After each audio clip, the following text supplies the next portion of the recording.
નમસ્કાર મિત્રો, વિડીયોમાં તમારું સ્વાગત છે। તો મિત્રો અત્યારે હાલની ખૂબ જ મોટી ખબર સામે આવી રહી છે। જી હા મિત્રો, તમને જણાવી દઈએ કે પાલિતાણા પોલીસ સ્ટેશનમાં આધેડનો આપઘાત। જી હા મિત્રો, જો કે ભાવનગરના પાલિતાણા ટાઉન પોલીસ સ્ટેશનમાં તપાસ માટે લાવવામાં આવેલા યોગેશભાઈ નામના આધેડે પોલીસ સ્ટેશનમાં ટોયલેટમાં જઈને અનાજમાં નાખવાની જ્યારે દવા પીને આપઘાત કર્યો છે।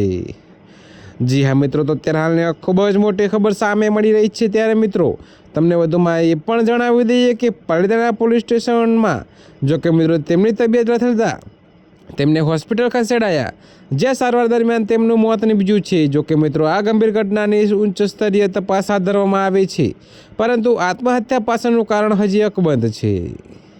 જી હા મિત્રો, તો અત્યારે હાલની ખૂબ જ મોટી અને દુઃખદ ખબર છે। ત્યારે મિત્રો અત્યારે હાલ માટે આટલું જ, મળીશું નવી અપડેટ સાથે। અને જો તમને મારા વિડીયો પસંદ આવતા હોય તો વિડીયોને લાઇક, કોમેન્ટ, શેર અને અમારી ચેનલને સબસ્ક્રાઈબ કરવાનું ભૂલતા નહીં મિત્રો।